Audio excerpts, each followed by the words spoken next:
Punjab GK नूं फिर revise करिए और ਉਹਦੇ MCQ ਆਪਾਂ डिस्कस करिए और देखते हैं पहला क्वेश्चन साढ़े कोल किहड़ा आ रहा है। पहला क्वेश्चन साढ़े कोल है that is who excavated Harappan remains. Harappa के बारे तुसीं जानते ही हो, that is a part of Indus valley civilization जिहड़ी कि आप सिंधु घाटी की सभ्यता कहते हैं इहनूं आपां।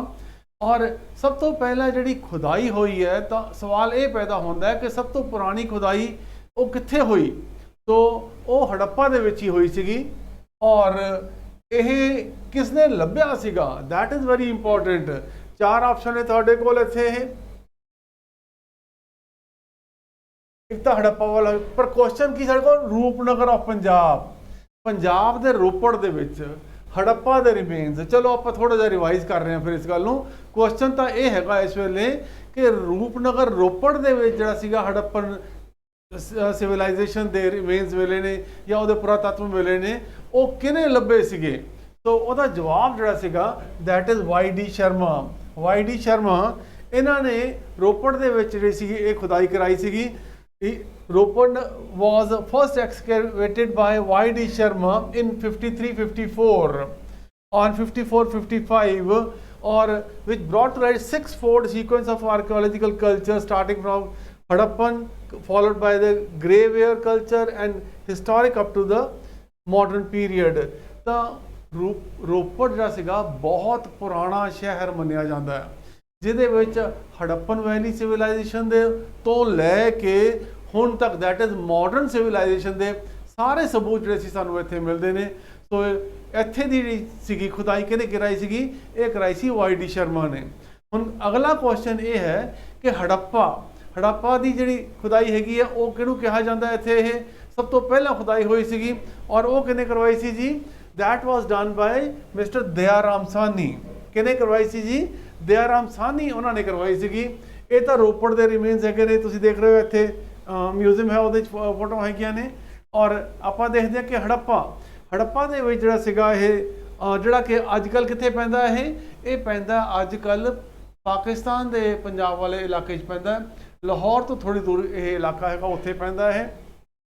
और इस जगह की पहला जिहड़ी खुदाई करवाई गई सी वो कराई सी सर अलैगजेंडर कनिंघम ने, और वो कदों करवाई सी 1872-73 दे विच करवाई सीगी। और उस वेले उत्थे जिहड़ियां सीगियां इट्टां वगैरह लभीआं सीगियां जदों कि उत्थे रेलवे लाइन की खुदाई हो रही सी तो उहदे विच इट्टां लभीआं सीगियां। लोकी उत्थों दी इट्टां उट्टां चक के लै गए अपने घरां च लगा लईआं। उन्होंने की पता सी कि भी इहदी इन्नी ज़्यादा इंपॉर्टेंस हो सकती है कि ये इट्टां जिहड़ी सी शायद हो सकता कदे कल नूं लखां नूं विकण। ये खैर तो उस वेले इस बारे कोई बहुता पता नहीं सी, इस करके लोगों ने चक लियां। हुण देखते हैं आप कि इत्थे खुदाई हुई है, उहदे विच आपां नूं कबरां भी मिलियां ने और ये खुदाई दे तुहानूं देख रहे हो कि इत्थे निशान मिल रहे हैं जिथे खुदाई हुई है, ये तुसीं देख रहे हो इत्थे। और उस वेले तुसीं देख सकते हो कि उत्थे उस वेले क्रीमेट नहीं सी कीते जांदे, उस वेले की जांदे सीगे, दफनाए जांदे सीगे। और उन्हां दी बनतर जिहड़े कि उस वेले उत्थे दे लोकी रहन वाले सीगे, उन्हां दी बनतर अजकल दे पंजाब दे रहन वाले लोकां नालों डिफरेंट है। उन्हां दे नक चौड़े हुंदे सी, कद गिट्ठे हुंदे सीगे, रंग काले हुंदे सीगे। तो ये भी कहा जाता है कि हो सकता है जिहड़े अजकल द्रविडियन लोग ने जिहड़े साउथ वल चले गए, परहैप्स यह सिविलाइजेशन किसी वेले इत्थे रहिंदी सीगी। पर साडा जवाब किहड़ा सीगा इत्थे कि हड़प्पा दी जिहड़ी रिमेन सीगे पहला किहने लभे, ये दयाराम साहनी ने जिहड़े सीगे इत्थे खुदाई करवाई सी 1920 दे विच, तो उदों ये लभे सीगे। और उस तो बाद सानूं ये भी पता होना चाहिए कि उस तो बाद मोहनजोदाड़ो तुहाडा ये सिंध दरिया के कंढे जिहड़ा सीगा नीचे जाके पै जांदा, सिंध वाले इलाके च पै जांदा है। और उत्थे दी सब तो मशहूर चीज़ की है, द ग्रेट बाथ। तुसीं देख सकते हो कि कितना खूबसूरत जिहड़ा सीगा इत्थे एक वड्डा पौंड बनिया होया, पौंड नहीं कह सकते जिवें स्विमिंग पूल होता है उस तरीके का बनिया होया, जदों कि उस वेले इन्ने कोई संसाधन भी नहीं सी हुंदे, पर प्रॉपर इट्टां दे इह बने हुए ने। और तुसीं देख सकते हो कि पूरा चौकार आसार दे नाल बनिया होया है, नाल ही इहदे एक वड्डा सारा चबूतरा भी है जिहदे नाल। और यह हो सकता है कि वड्डे वड्डे जिहड़े अमीर लोग ने उन्हां दे यूजेज वास्ते यह चीज़ बनी हुई सीगी। और ਇਹਦੀ ਖੁਦਾਈ ਜਿਹੜੀ ਸੀਗੀ 1922 ਵਿੱਚ ਕਿਹਨੇ ਕਰਾਈ ਸੀ? ਇਹ ਆਰ.ਡੀ. ਬੈਨਰਜੀ ਨੇ। ਸੋ ਇਹ ਚੀਜ਼ਾਂ ਇੰਪੋਰਟੈਂਟ ਜਿਹੜੀਆਂ ਸੀਗੀਆਂ ਸਾਰੀਆਂ ਇੰਪੋਰਟੈਂਟ ਨੇ, ਇਹ ਯਾਦ ਰਹਿਣੀਆਂ ਚਾਹੀਦੀਆਂ ਨੇ ਕਿਉਂਕਿ ਏਂਸ਼ੀਅੰਟ ਹਿਸਟਰੀ ਦਾ ਹਿੱਸਾ ਹੈ। ਔਰ ਤੁਹਾਨੂੰ ਇਹ ਵੀ ਪਤਾ ਹੋਣਾ ਚਾਹੀਦਾ ਹੈ ਅੱਜ ਕੱਲ੍ਹ ਜਿਹੜੀ ਲੇਟੈਸਟ ਖੁਦਾਈ ਹੋਈ ਹੈ ਹੜੱਪਨ ਸਿਵਲਾਈਜੇਸ਼ਨ ਦੀ, ਉਹ ਕਿੱਥੇ ਹੋਈ ਹੈ? ਸਾਰੇ ਜਾਣਦੇ ਹੀ ਹੈ। ਹਰਿਆਣਾ ਵਿੱਚ ਕਿਹੜੀ ਜਗ੍ਹਾ ਜੀ? ਉਹ ਹਿਸਾਰ ਦੇ ਕੋਲ, ਉਹ ਹੈ ਰਾਖੀਗੜ੍ਹੀ। ਕਿਹੜੀ ਜਗ੍ਹਾ ਜੀ? ਉਹ ਰਾਖੀਗੜ੍ਹੀ। ਅਗਲਾ question, consider the following statement about palaeolithic stage. Palaeolithic ਜਿਹੜੀ ਕਿ ਆਪਾਂ ਕਹਿੰਦੇ ਕਿ ਪੱਥਰ ਦੇ ਔਜ਼ਾਰਾਂ ਵਾਲੀ ਸਟੇਜ ਹੈਗੀ ਹੈ, ਉਹਨੂੰ ਪੈਲੀਓਲਿਥਿਕ ਕਹਿ ਦਿੰਦੇ ਆ। ਇਹ people of this age are mainly hunters and food gatherers. ਇਸ ਵੇਲੇ ਜਿਹੜੇ ਲੋਕ ਸੀਗੇ ਉਹ ਹੰਟਰ ਸੀਗੇ, ਸ਼ਿਕਾਰ ਕਰਦੇ ਸੀਗੇ ਤੇ ਆਪਣਾ ਖਾਣ ਪੀਣ ਇਕੱਠਾ ਕਰਦੇ ਸੀਗੇ। ਇੱਕ ਇਹ ਸਟੇਟਮੈਂਟ ਹੈ ਜੀ। ਇਹ ਦੂਜੀ ਸਟੇਟਮੈਂਟ ਕੀ ਹੈ? The site of this age are found in valley of Soan in the erstwhile Pakistan, in the erstwhile Punjab. ਠੀਕ ਹੈ ਜੀ, ਜਿਹੜਾ ਕਿ ਅੱਜ ਕੱਲ੍ਹ ਆਪਾਂ ਐਸਟਵਾਈਲ ਪਾਕਿਸਤਾਨ ਕਹਿ ਲਈਏ ਇਹਨੂੰ, ਐਸਟਵਾਈਲ ਪਾਕਿਸਤਾਨ ਕਹਿ ਲਈਏ ਇਹਨੂੰ। ਇਹ ਪਾਕਿਸਤਾਨ ਦੇ ਇਲਾਕੇ 'ਚ ਪੈਂਦਾ, ਇਹ ਸਵਾਨ ਵੈਲੀ ਹੈ ਉੱਥੇ ਦੀ। ਔਰ which of the statement given above is correct. ਇਹਨਾਂ 'ਚੋਂ ਕਿਹੜੀ ਸਟੇਟਮੈਂਟ ਜਿਹੜੀ ਹੈਗੀ ਹੈ ਉਹ ਠੀਕ ਹੈਗੀ ਹੈ? ਸੋ ਆਪਾਂ ਜਦੋਂ ਸਟੋਨ ਏਜ ਜਾਂ ਪੈਲੀਓਲਿਥਿਕ ਏਜ ਦੀ ਗੱਲ ਕਰਦੇ ਹਾਂ, ਹਥਿਆਰ ਨਹੀਂ ਸੀ ਹੁੰਦੇ, ਕੋਈ ਲੋਹਾ ਨਹੀਂ ਸੀ ਹੁੰਦਾ, ਕੋਈ ਪਿੱਤਲ ਨਹੀਂ ਸੀ ਹੁੰਦਾ, ਕੋਈ ਤਾਂਬਾ ਨਹੀਂ ਸੀ ਹੁੰਦਾ, ਤਾਂ ਉਸ ਵੇਲੇ ਲੋਕ ਕੀ ਕਰਦੇ ਸੀਗੇ? ਉਹ ਖੇਤੀ ਨਹੀਂ ਸੀ ਹੁੰਦੀ ਤਾਂ ਉਹ ਸ਼ਿਕਾਰੀ ਹੀ ਸੀਗੇ, ਆਪਣਾ ਖਾਣ ਪੀਣ ਇਕੱਠਾ ਕਰਦੇ ਸੀਗੇ। ਇਹ ਠੀਕ ਹੋ ਗਿਆ। ਔਰ ਸਵਾਨ ਵੈਲੀ ਦੇ ਵਿੱਚ ਇਹਨਾਂ ਦੇ ਰਿਮੇਨਸ ਮਿਲਦੇ ਨੇ, ਇਹ ਵੀ ਠੀਕ ਹੋ ਗਿਆ। So that means both 1 and 2 are, ਦੋਨੋਂ ਠੀਕ ਨੇ ਇਹ। What was the purpose of Sarai built by Sher Shah Suri, who extended his empire to Punjab? ਠੀਕ ਹੈ ਜੀ। ਸ਼ੇਰ ਸ਼ਾਹ ਸੂਰੀ ਇਹ ਕਿਹੜੇ ਟਾਈਮ ਦੇ ਵਿੱਚ ਹੋਇਆ ਔਰ ਕਿਹਦੇ ਨਾਲ ਲੜਾਈ ਹੋਈ ਸੀ ਇਹਦੀ? ਕਿਹਨੂੰ ਹਰਾ ਕੇ ਜਿੱਤਿਆ ਸੀਗਾ ਇਹ? ਮੁਗਲ ਸਲਤਨਤ ਦੇ ਟਾਈਮ ਦੇ ਉੱਤੇ ਜਦੋਂ ਬਾਬਰ ਆਇਆ, ਬਾਬਰ ਤੋਂ ਬਾਅਦ ਕੌਣ ਆਇਆ? ਹਿਮਾਯੂ ਆਇਆ। ਹਿਮਾਯੂ ਨੂੰ ਸ਼ੇਰ ਸ਼ਾਹ ਸੂਰੀ ਨੇ ਹਰਾਇਆ ਔਰ ਸ਼ੇਰ ਸ਼ਾਹ ਸੂਰੀ ਨੂੰ ਹਰਾ ਕੇ ਉਹ ਹਿੰਦੁਸਤਾਨ ਦਾ ਬਾਦਸ਼ਾਹ ਬਣਿਆ। ਔਰ ਆਪਾਂ ਦੇਖਦੇ ਹਾਂ ਕਿ ਉਹਨੇ ਫਿਰ ਸਰਾਵਾਂ ਵੀ ਬਣਾਈਆਂ। अब ਤੁਸੀਂ ਸ਼ੇਰ ਸ਼ਾਹ ਸੂਰੀ ਮਾਰਗ, ਜਿਹਨੂੰ ਕਿ ਆਪਾਂ GT ਰੋਡ ਵੀ ਕਹਿੰਦੇ ਆ, ਸ਼ੇਰ ਸ਼ਾਹ ਸੂਰੀ ਮਾਰਗ ਵੀ ਹੈ, ਇਹਨੂੰ ਸ਼ੇਰ ਸ਼ਾਹ ਸੂਰੀ ਮਾਰਗ ਵੀ ਕਿਹਾ ਜਾਂਦਾ ਸੀਗਾ। ਔਰ ਇਹਦੇ ਆਲੇ ਦੁਆਲੇ ਤੁਸੀਂ ਦੇਖੋ ਸਰਾਵਾਂ ਬਣੀਆਂ ਹੋਈਆਂ ਨੇ। ਸਰਾਵਾਂ ਕੀ ਇੱਕ ਤਰ੍ਹਾਂ ਦੇ, ਪਹਿਲਾਂ ਹੋਟਲ ਤਾਂ ਹੁੰਦੇ ਨਹੀਂ ਸੀਗੇ, ਤੋਂ ਲੋਕਾਂ ਦੇ ਠਹਿਰਨ ਵਾਸਤੇ, ਕਿਉਂਕਿ ਵਪਾਰ ਸਭ ਤੋਂ ਵੱਡੀ ਜਿਹੜੀ ਚੀਜ਼ ਹੈ ਦੁਨੀਆ ਦੇ ਵਿੱਚ, ਉਹ ਕੀ ਹੈ? ਵਪਾਰ ਕਿਵੇਂ ਹੋਏਗਾ? ਜਦੋਂ ਸਮਾਨ ਇੱਕ ਦੂਜੀ ਜਗ੍ਹਾ ਲੈ ਕੇ ਜਾਇਆ ਜਾਏਗਾ। ਔਰ ਕਿਉਂਕਿ ਉਸ ਵੇਲੇ ਨਾ ਜਹਾਜ਼ ਹੁੰਦੇ ਸੀ, ਨਾ ਗੱਡੀਆਂ, ਨਾ ਕਾਰਾਂ, ਤਾਂ ਲੋਕੀ ਗੱਡੀਆਂ ਦੇ ਰਾਹੀਂ ਜਾਂ ਜਾਨਵਰਾਂ ਰਾਹੀਂ ਸਮਾਨ ਲੈ ਕੇ ਜਾਂਦੇ ਸੀਗੇ। ਤਾਂ ਦੂਰ ਤੱਕ ਤਾਂ ਚੱਲ ਨਹੀਂ ਸੀ ਸਕਦੇ, ਤਾਂ ਫਿਰ ਕਿਤੇ ਨਾ ਕਿਤੇ ਰਸਤੇ ਦੇ ਵਿੱਚ ਠਹਿਰਨ ਵਾਸਤੇ ਜਗ੍ਹਾ ਜਿਹੜੀ ਹੁੰਦੀ ਸੀਗੀ, ਉਹਨੂੰ ਕੀ ਕਿਹਾ ਜਾਂਦਾ ਸੀ? ਉਹਨੂੰ ਸਰਾਂ ਕਿਹਾ ਜਾਂਦਾ ਸੀਗਾ। ਠੀਕ ਹੈ ਜੀ। ਸੋ ਇਹ ਟ੍ਰੇਡਿੰਗ ਦਾ ਵੀ ਕੰਮ ਕਰਦੇ ਸੀਗੇ, ਇਹ ਮਿਲਟਰੀ ਦਾ ਵੀ ਕੰਮ ਕਰਦੇ ਸੀਗੇ। ਫੌਜਾਂ ਨੇ ਵੀ ਜਾਣਾ ਤਾਂ ਕਿਤੇ ਜਾ ਕੇ ਰੁਕਣਾ ਹੀ ਹੈ। ਤਾਂ ਇਹ ਮਤਲਬ ਕੀ ਹੋਇਆ ਕਿ both A and B are correct. ਇਹ ਤੁਸੀਂ ਸਰਾਂ ਦੇਖ ਰਹੇ ਹੋ। ਠੀਕ ਹੈ ਜੀ। ਤੁਸੀਂ ਦੇਖਦੇ ਹੋ ਕਿ ਜੇ ਤੁਸੀਂ ਰਾਜਪੁਰੇ ਤੋਂ ਚੱਲਦੇ ਹੋਏ ਅੰਬਾਲੇ ਵੱਲ ਨੂੰ ਜਾਓ ਤਾਂ ਉੱਥੇ ਤੁਹਾਨੂੰ ਜਿਹੜਾ ਸੀਗਾ, ਜਿਹੜਾ ਬਾਰਡਰ ਹੈ ਆਪਣਾ, ਉੱਥੇ ਤੁਹਾਨੂੰ ਸਰਾਂ ਮਿਲੇਗੀ। ਠੀਕ ਹੈ ਜੀ। ਔਰ ਇਹ ਸ਼ੇਰ ਸ਼ਾਹ ਸੂਰੀ ਦੀ ਫੋਟੋ ਹੈ, ਜਿਹੜਾ ਕਿ ਇੱਕ ਅਫਗਾਨ ਬਾਦਸ਼ਾਹ ਹਿੰਦੁਸਤਾਨ ਦਾ ਬਣਿਆ। ਉਹਨੇ ਜਿਹੜੀ ਸੀ ਸਰਾਵਾਂ ਬਣਵਾਈਆਂ ਸੀਗੀਆਂ, ਬਾਕੀਆਂ ਨੇ ਵੀ ਬਣਵਾਈਆਂ, ਪਰ ਇਹਨੇ ਬਹੁਤ ਜ਼ਿਆਦਾ ਇਸ ਚੀਜ਼ ਦੇ ਉੱਤੇ ਕੰਮ ਕੀਤਾ ਸੀ। Guru Nanak Dev Ji, who spread Bhakti movement in Punjab, was contemporary to Babur, Humayun, only A, both A and B. ठीक है जी। कि बाबर गुरु नानक देव जी के टाइम के उत्ते किहड़े किहड़े बादशाह होए ने? ठीक है जी। कला बाबर होया कि हुमायूं भी होया कि दोनों, हुमायूं, बाबर ते हुमायूं दोनों गुरु नानक देव जी के समकालीन ने? तो इसका जवाब की है जी? दोनों। क्योंकि तुसी जानते हो कि बाबर 1526 ਦੇ ਵਿੱਚ ਇਹਨੇ ਬੈਟਲ ਆਫ ਪਾਨੀਪਤ ਜਿੱਤੀ। ਠੀਕ ਹੈ ਜੀ।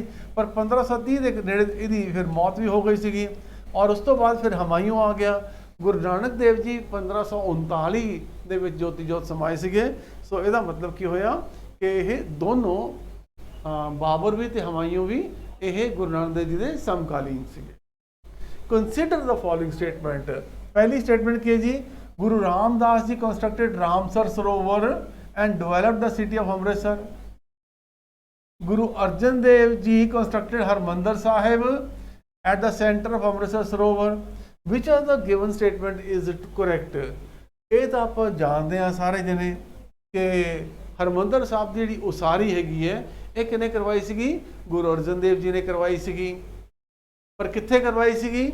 ਇਹ ਅੰਮ੍ਰਿਤਸਰ ਸਰੋਵਰ 'ਚ ਕਰਵਾਈ ਸੀ ਕਿ ਰਾਮਸਰ ਸਰੋਵਰ 'ਚ ਕਰਵਾਈ ਸੀਗੀ? ਇਹ ਅੰਮ੍ਰਿਤਸਰ ਸਰੋਵਰ 'ਚ ਕਰਵਾਈ ਸੀਗੀ। तो ਇਹਦਾ मतलब ਇਹ ਸਟੇਟਮੈਂਟ ਠੀਕ ਹੋਈ। ਹੁਣ ਗੁਰੂ ਰਾਮਦਾਸ ਜੀ constructed Ramsar Sarovar and developed the city of Amritsar. Guru Ramdas ji ਨੇ 2 ਸਰੋਵਰ ਸ਼ੁਰੂ ਕਰਵਾਏ ਸੀਗੇ। ਕਿਹੜੇ ਜੀ? ਇਹ ਰਾਮਸਰ ਵੀ ਤੇ ਅੰਮ੍ਰਿਤਸਰ ਵੀ। ਠੀਕ ਹੈ ਜੀ। ਸੋ ਰਾਮਸਰ ਸਰੋਵਰ ਜਿਹੜਾ ਸੀਗਾ ਇਹ ਵੀ ਪੂਰਾ ਕਰਵਾਇਆ ਸੀ ਉਹਨਾਂ ਨੇ, ਔਰ ਅੰਮ੍ਰਿਤਸਰ ਸਰੋਵਰ ਜਿਹੜਾ ਸੀਗਾ ਇਹ ਵੀ ਇਹਨਾਂ ਨੇ ਬਣਵਾਇਆ, ਔਰ ਨਾਲ ਦੀ ਨਾਲ ਉੱਥੇ ਸ਼ਹਿਰ ਬਸਾਉਣਾ ਵੀ ਸ਼ੁਰੂ ਕੀਤਾ ਸੀਗਾ। ਸੋ ਇਸ ਤਰੀਕੇ ਨਾਲ ਆਪਾਂ ਦੇਖਦੇ ਹਾਂ ਕਿ ਦੋਨੋਂ ਸਟੇਟਮੈਂਟਾਂ ਇਹ ਠੀਕ ਹੈਗੀਆਂ ਨੇ, ਤੇ ਜਵਾਬ ਸਾਡਾ ਕੀ ਹੋਏਗਾ ਜੀ? ਬੋਥ A ਐਂਡ B। 1716 ਕਿਉਂ ਇੰਪੋਰਟੈਂਟ ਹੈ ਹਿਸਟਰੀ ਦੇ ਵਿੱਚ? ਆ 4 ਆਪਸ਼ਨ ਦੇ ਵਿੱਚੋਂ death of Guru Gobind Singh, execution of ਬੰਦਾ ਸਿੰਘ ਬਹਾਦਰ, ਵਿਕਟਰੀ ਆਫ ਸਰਹੰਦ ਬਾਈ ਬੰਦਾ ਬਹਾਦਰ, ਔਰ death of Aurangzeb. Aurangzeb the death ਕਦੋਂ ਹੋਈ ਜੀ? 1707 ਵਿੱਚ ਹੋਈ। ਗੁਰੂ ਗੋਬਿੰਦ ਸਿੰਘ ਪਾਤਸ਼ਾਹ ਦੀ 1708 ਵਿੱਚ ਹੋਈ। ਬੰਦਾ ਬਹਾਦਰ ਔਰ ਬੰਦਾ ਬਹਾਦਰ ਨੇ ਵਿਕਟਰੀ ਦੀ ਜਿਹੜੀ ਸੀਗੀ ਚੱਪੜਚਿੜੀ ਦੀ ਲੜਾਈ ਉਹ ਕਦੋਂ ਹੋਈ? 1710 ਵਿੱਚ ਹੋਈ, ਮਈ 1710 ਵਿੱਚ। 1716 ਦੇ ਵਿੱਚ ਬੰਦਾ ਬਹਾਦਰ ਨੂੰ 15 ਦੇ ਵਿੱਚ ਫੜ ਕੇ 16 ਦੇ ਵਿੱਚ ਇਹਦੀ ਸ਼ਹਾਦਤ ਕੀਤੀ ਗਈ। ਦਿੱਲੀ ਦੇ ਤੁਸੀਂ ਜਾਣਦੇ ਹੋ ਕਿ ਟੁਕੜੇ ਟੁਕੜੇ ਕੀਤੇ ਗਏ। ਸੋ ਇਹਦਾ ਜਵਾਬ ਕੀ ਹੋਇਆ ਜੀ? B ਆਪਸ਼ਨ ਜਵਾਬ ਹੋਇਆ। ਬੰਦਾ ਸਿੰਘ ਬਹਾਦਰ ਇਹਨਾਂ ਦੀ ਐਕਸੀਕਿਊਸ਼ਨ, ਇਹਨਾਂ ਦੀ ਸ਼ਹਾਦਤ ਦਿੱਤੀ ਗਈ 1716 ਦੇ ਵਿੱਚ। Which of the following wars resulted in subjugation of Sikh Empire and annexation of Punjab and subsequently became the Northwest Frontier Province by East India Company? ਉਹ ਕਿਹੜੀ ਲੜਾਈ ਹੈ ਜਿਸ ਤੋਂ ਬਾਅਦ ਜਿਹੜਾ ਕਿ ਸਿੱਖ ਰਾਜ ਸੀਗਾ ਉਹ ਬ੍ਰਿਟਿਸ਼ ਸਾਮਰਾਜ ਦਾ ਹਿੱਸਾ ਬਣਿਆ? ਸੋ ਆਪਾਂ ਜਾਣਦੇ ਆ ਕਿ 2 ਵੱਡੀਆਂ ਲੜਾਈਆਂ ਹੋਈਆਂ, ਉਹਨਾਂ ਨੂੰ ਕੀ ਕਿਹਾ ਜਾਂਦਾ ਹੈ? ਐਂਗਲੋ ਸਿੱਖ ਵਾਰਸ ਕਿਹਾ ਜਾਂਦਾ ਹੈ। ਤਾਂ ਐਂਗਲੋ ਸਿੱਖ ਵਾਰ ਦੇ ਵਿੱਚ ਪਹਿਲੀ ਐਂਗਲੋ ਸਿੱਖ ਵਾਰ ਕਦੋਂ ਹੋਈ ਸੀਗੀ? 1845-46 ਦੇ ਵਿੱਚ ਹੋਈ। 1845-46 ਦੇ ਵਿੱਚ ਹੋਈ। ਔਰ ਫਿਰ ਦੂਜੀ ਕਦੋਂ ਹੋਈ ਜੀ? 1848 ਤੋਂ ਲੈ ਕੇ 1849 ਦੇ ਵਿੱਚ ਹੋਈ। ਔਰ 21 ਫਰਵਰੀ 1849 ਨੂੰ ਕਿਹੜੀ ਲੜਾਈ ਹੋਈ? That was battle of Gujarat. ਕਿਹਦੇ ਵਿੱਚ ਹੋਈ ਸੀ ਇਹ? ਇਹ ਹੋਈ ਸੀ ਸਰ ਹਿਊ ਗੌਫ, ਜਿਹੜਾ ਕਿ ਬਰਤਾਨੀਆ ਦੀ ਫੌਜ ਦਾ ਜਾਂ ਬ੍ਰਿਟਿਸ਼ ਫੌਜ ਦਾ ਜਰਨੈਲ ਸੀਗਾ, ਔਰ ਚਤਰ ਸਿੰਘ ਅਟਾਰੀ ਵਾਲਾ ਤੇ ਸ਼ੇਰ ਸਿੰਘ ਅਟਾਰੀ ਵਾਲਾ, ਉਹਨਾਂ ਦੋਨਾਂ ਜਿਹੜੇ ਸੀਗੇ ਦੋਨੋਂ ਪਿਓ ਪੁੱਤ ਦੀ ਲੜਾਈ ਕਿਹਦੇ ਨਾਲ ਹੋਈ ਸੀਗੀ? ਇਹ ਬ੍ਰਿਟਿਸ਼ ਸਾਮਰਾਜ ਦੇ ਨਾਲ ਹੋਈ ਸੀ। That is battle of Gujrat. ਔਰ ਇਹਦੇ ਵਿੱਚ ਤੁਸੀਂ ਦੇਖਦੇ ਹੋ ਕਿ ਹਿਊ ਗੌਫ ਦੀ ਜਿੱਤ ਹੋਈ ਸੀਗੀ, ਔਰ ਸ਼ੇਰ ਸਿੰਘ ਤੇ ਚਤਰ ਸਿੰਘ ਉਹ ਫਿਰ ਉੱਥੋਂ ਮੈਦਾਨ ਛੱਡ ਕੇ ਨਿਕਲ ਗਏ ਸੀਗੇ। ਥੋੜ੍ਹੇ ਦਿਨ ਬਾਅਦ ਆ ਕੇ ਉਹਨਾਂ ਨੇ ਸਰੈਂਡਰ ਕਰ ਦਿੱਤਾ, ਔਰ ਸਰੈਂਡਰ ਕਰਨ ਤੋਂ ਬਾਅਦ ਉਹਨਾਂ ਨੂੰ ਫਿਰ ਜਲਾਵਤਨ ਸਜ਼ਾ ਹੋਈ ਤੇ ਜਲਾਵਤਨ ਕੀਤਾ ਗਿਆ। ਔਰ ਇਸ ਤਰੀਕੇ ਨਾਲ ਸਿੱਖ ਰਾਜ ਜਿਹੜਾ ਸੀਗਾ ਉਹ ਖਤਮ ਹੋ ਗਿਆ, ਔਰ ਬ੍ਰਿਟਿਸ਼ ਈਸਟ ਇੰਡੀਆ ਕੰਪਨੀ ਜਿਹੜੀ ਸੀਗੀ ਉਹਦਾ ਝੰਡਾ ਜਿਹੜਾ ਸੀਗਾ ਆਪਾਂ ਕਹਿ ਸਕਦੇ ਹਾਂ ਕਿ ਉਹ ਪੰਜਾਬ ਤੇ ਲਹਿਰਾਇਆ ਗਿਆ। ਔਰ ਇਹ ਇਲਾਕਾ ਕਿਉਂਕਿ ਗੁਜਰਾਤ ਜਿਹੜਾ ਸੀਗਾ ਤੁਸੀਂ ਦੇਖੋਗੇ ਪਾਕਿਸਤਾਨ ਦੇ ਵਿੱਚ ਇਹ ਰਾਵਲਪਿੰਡੀ ਵਾਲਾ ਇਲਾਕਾ ਹੈ। ਰਾਵਲਪਿੰਡੀ ਤੋਂ ਅੱਗੇ ਜਿਹੜਾ ਸੀਗਾ ਫਿਰ ਉੱਥੇ ਜਿਹੜਾ ਇਲਾਕਾ ਟਰਾਈਬਲ ਇਲਾਕਾ ਸ਼ੁਰੂ ਹੋ ਜਾਂਦਾ ਹੈ, ਜਿਹਨੂੰ ਕਿ ਅੱਜ ਕੱਲ੍ਹ ਖੈਬਰ ਪਖਤੂਨਵਾਲਾ ਕਿਹਾ ਜਾਂਦਾ ਹੈ। ਪਰ 1901 ਦੇ ਵਿੱਚ ਪੰਜਾਬ ਦਾ ਇੱਕ ਟੁਕੜਾ, ਠੀਕ ਹੈ ਜੀ, ਅਲੱਗ ਕਰ ਦਿੱਤਾ ਗਿਆ ਸੀ, ਔਰ ਉਹਨੂੰ ਕੀ ਕਿਹਾ ਗਿਆ ਸੀਗਾ? ਉਹਨੂੰ ਕਿਹਾ ਗਿਆ ਸੀਗਾ north West frontier province. North West frontier province ਹੈਗਾ ਇਹ ਇਲਾਕਾ ਪੰਜਾਬ ਦਾ ਕੱਟ ਕੇ ਅਲੱਗ ਕਰ ਦਿੱਤਾ ਗਿਆ, ਕਿਉਂਕਿ ਇੱਥੇ ਦੇ ਲੋਕ ਟਰਾਈਬਲ ਲੋਕ ਨੇ। ਬੇਸਿਕਲੀ ਆਪਾਂ ਕਹਿ ਸਕਦੇ ਹਾਂ ਕਿ ਇਹ ਪਠਾਨ ਲੋਕ ਨੇ, ਪਸ਼ਤੂਨ ਲੋਕ ਨੇ, ਔਰ ਅਫਗਾਨਿਸਤਾਨ ਦੇ ਨਾਲ ਇਹਨਾਂ ਦੀ ਜਿਹੜੀ ਸੀਗੀ ਜ਼ਿਆਦਾ ਸੱਭਿਆਚਾਰ ਉਹਨਾਂ ਦੇ ਨਾਲ ਜ਼ਿਆਦਾ ਮਿਲਦਾ ਹੈ, ਔਰ ਇਸ ਕਰਕੇ ਇਹਨੂੰ ਪੰਜਾਬ ਨਾਲੋਂ ਅਲੱਗ ਕਰ ਦਿੱਤਾ। ਔਰ ਕਿਤੇ ਨਾ ਕਿਤੇ ਉਸ ਵੇਲੇ ਦਾ ਜਿਹੜਾ ਗਵਰਨਰ ਜਨਰਲ ਸੀਗਾ ਇੰਡੀਆ ਦਾ, ਉਸ ਵੇਲੇ ਦਾ ਵਾਇਸ ਰਾਏ ਸੀਗਾ, ਉਹ ਪੰਜਾਬ ਨੂੰ ਹੋਰ ਕਮਜ਼ੋਰ ਕਰਨਾ ਚਾਹੁੰਦਾ ਸੀਗਾ, ਕਿਉਂਕਿ ਕਿਤੇ ਨਾ ਕਿਤੇ ਪੰਜਾਬ 'ਚ ਗੜਬੜਾਂ ਸ਼ੁਰੂ ਹੋਈਆਂ ਸੀਗੀਆਂ। ਇਸ ਕਰਕੇ ਉਹਨੇ ਪੰਜਾਬ ਦਾ ਇੱਕ ਟੁਕੜਾ ਅਲੱਗ ਕਰਕੇ ਜਿਹੜਾ ਸੀ ਉਹਨੂੰ ਨਾਰਥ ਵੈਸਟ ਫਰੰਟੀਅਰ ਪ੍ਰੋਵਿੰਸ ਬਣਾ ਦਿੱਤਾ।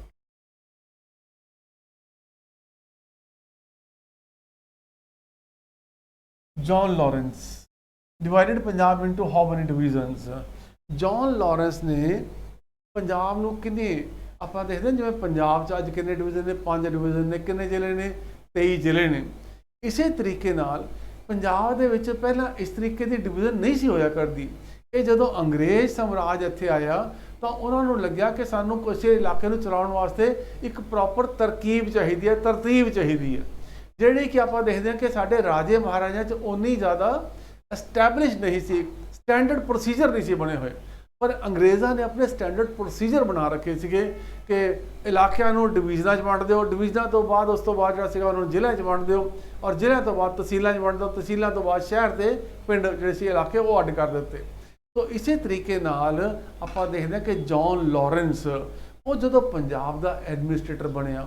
ਹੁਣ ਦੱਸੋ ਪੰਜਾਬ ਦਾ ਐਡਮਿਨਿਸਟ੍ਰੇਟਰ ਉਹ ਕਦੋਂ ਬਣਿਆ? ਉਹ ਬਣਿਆ 1853 ਦੇ ਵਿੱਚ। ਕਦੋਂ ਬਣਿਆ ਜੀ? ਉਹ 1853 ਦੇ ਵਿੱਚ। ਇਸ ਤੋਂ ਪਹਿਲਾਂ ਕੌਣ ਸੀਗਾ? 1849 ਤੋਂ ਲੈ ਕੇ 1853 ਦੇ ਵਿੱਚ ਇਹਦਾ ਐਡਮਿਨਿਸਟ੍ਰੇਟਰ ਸੀਗਾ ਹੈਨਰੀ ਲਾਰੈਂਸ। ਹੈਨਰੀ ਲਾਰੈਂਸ ਇਹ ਜੌਨ ਲਾਰੈਂਸ ਦਾ ਵੱਡਾ ਭਰਾ ਸੀਗਾ।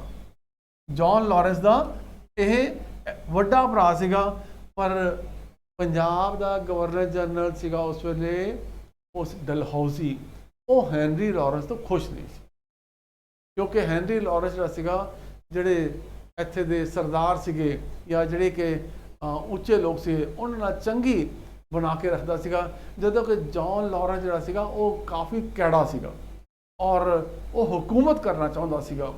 ਤੇ ਇਸ ਕਰਕੇ ਡਲਹੌਜ਼ੀ ਨੂੰ ਲੱਗਿਆ ਕਿ ਹੈਨਰੀ ਲਾਰੈਂਸ ਜਿਹੜਾ ਸੀਗਾ ਉਹ ਕਮਜ਼ੋਰ ਹੈ, ਉਹਨੇ ਉਹਨੂੰ ਹਟਾ ਕੇ ਜੌਨ ਲਾਰੈਂਸ ਨੂੰ ਜਿਹੜਾ ਸੀਗਾ ਉਹ ਪੰਜਾਬ ਦਾ ਐਡਮਿਨਿਸਟ੍ਰੇਟਰ ਬਣਾ ਦਿੱਤਾ ਔਰ ਉਸ ਨੂੰ ਇੱਥੇ ਦਾ ਸਾਰਾ ਰਾਜ ਭਾਗ ਉਹ ਸੰਭਾਲ ਦਿੱਤਾ। ਔਰ ਜੌਨ ਲਾਰੈਂਸ ਜਿਹੜਾ ਸੀਗਾ ਇਸ ਕੋਲ ਤਗੜਾ ਵੀ ਸੀਗਾ, ਘੋੜੇ ਤੇ ਕਹਿੰਦੇ ਘੋੜੇ ਤੇ ਚੜ੍ਹਿਆ ਫਿਰਦਾ ਸੀਗਾ ਇਹ, ਔਰ ਜਾ ਕੇ ਪਿੰਡਾਂ ਦੇ ਵਿੱਚ ਜਾ ਕੇ ਉੱਥੇ ਜਾ ਕੇ ਜੋ ਕੰਮ ਕਰਨਾ ਉੱਥੇ ਜਾ ਕੇ ਕਰਿਆ ਹੁੰਦਾ ਸੀਗਾ।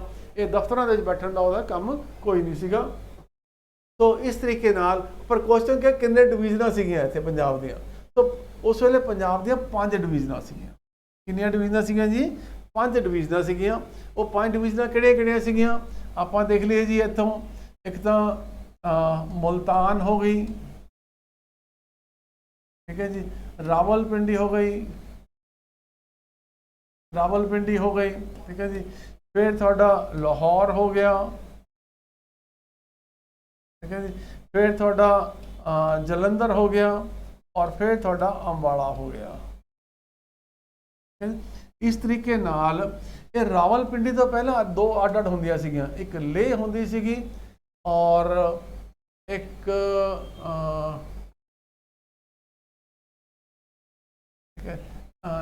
ले ते एक होर सीगी, ठीक है, फॉरगेटिंग दैट नेम। उन्होंने दोनों ਨੂੰ ਮਰਜ ਕਰਕੇ ਰਾਵਲਪਿੰਡੀ ਬਣਾਤੀ, डिवीजन ਬਣਾਤੀ गई ਸੀਗੀ। सो 5 डिवीजनों ਦੇ ਵਿੱਚ ਜਿਹੜਾ ਸੀਗਾ ਉਹ ਜੌਨ ਲਾਰੈਂਸ ਨੇ ਇਹਨੂੰ ਵੰਡਿਆ ਸੀ।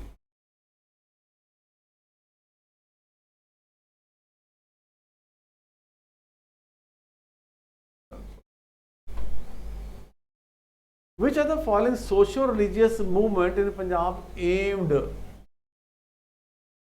aimed at revival of teachings of gurus, production of religious literature in Punjabi and a protest against literacy? Namdhari movement, ठीक है जी, नामधारी मूवमेंट ये ठीक है जी, कितने ना कितने निरंकारी मूवमेंट भी ठीक है। राधा स्वामी जी सी ये भी रिवाइवल ऑफ टीचिंग गुरु, ये तो सारियां ठीक ने हैं, पर प्रोटेस्ट अगेंस्ट इलिटरेसी, ठीक है जी, लिटरेचर इन पंजाबी ये किने कीता? ये सिंह सभा ने कीता। ਤੁਸੀਂ ਦੇਖ ਦਿਓ ਕਿ 1873 ਦੇ ਵਿੱਚ ਜਦੋਂ ਸਿੰਘ ਸਭਾ ਬਣੀ ਉਸ ਵੇਲੇ ਪੰਜਾਬੀ ਲਿਟਰੇਚਰ ਦੇ ਉੱਤੇ ਫੋਕਸ ਕੀਤਾ ਗਿਆ ਔਰ ਇਹ ਵੀ ਫੋਕਸ ਕੀਤਾ ਗਿਆ ਕਿ ਜਿਹੜੀ ਇਲਿਟਰੇਸੀ ਹੈ ਉਹਨੂੰ ਵੀ ਦੂਰ ਕੀਤਾ ਜਾਣਾ ਚਾਹੀਦਾ ਔਰ ਗੁਰੂਆਂ ਦੀ ਜਿਹੜੀ ਬਾਣੀ ਹੈ ਉਹਨੂੰ ਤਾਂ ਪ੍ਰਮੋਟ ਕਰਨਾ ਸਾਰਿਆਂ ਦਾ ਹੀ ਕੰਮ ਸੀਗਾ। ਪਰ ਇਹ ਮੇਨ ਕੰਮ ਕਿਹਦਾ ਸੀਗਾ? ਇਹ ਸਿੰਘ ਸਭਾ ਦਾ ਸੀਗਾ। ਪਹਿਲਾਂ ਸਿੰਘ ਸਭਾ ਅੰਮ੍ਰਿਤਸਰ ਬਣੀ, ਫਿਰ ਲਾਹੌਰ ਬਣੀ, ਫਿਰ ਹਰ ਸ਼ਹਿਰ 'ਚ ਬਣਨੀ ਸ਼ੁਰੂ ਹੋਈ। ਉਸ ਤੋਂ ਬਾਅਦ ਇਹ ਆਪਸ 'ਚ ਇਕੱਠੇ ਹੋਣੇ ਸ਼ੁਰੂ ਹੋਏ ਔਰ ਬਾਅਦ ਵਿੱਚ ਜਾ ਕੇ ਆਪਾਂ ਦੇਖਦੇ ਹਾਂ ਫਿਰ ਖਾਲਸਾ ਦੀਵਾਨ ਬਣਿਆ, ਫਿਰ ਚੀਫ ਖਾਲਸਾ ਦੀਵਾਨ ਆਪਾਂ ਦੇਖਦੇ ਹਾਂ ਉਹ ਵੀ ਹੋਂਦ ਵਿੱਚ ਆਇਆ ਸੀ। ਹਾਂਜੀ, ਸਿੰਘ ਸਭਾ ਮੂਵਮੈਂਟ ਇਹ ਦੇਖਦੇ ਹਾਂ ਆਪਾਂ ਇੱਥੇ, ਇਹਦਾ ਜਵਾਬ ਹੈ, ਠੀਕ ਹੈ ਜੀ, ਯੂ ਕੈਨ ਸੀ। तो अगला क्वेश्चन देखते हैं जी आप ये अपना है। अगला क्वेश्चन की है, अगला क्वेश्चन है साढ़े को, दैट इज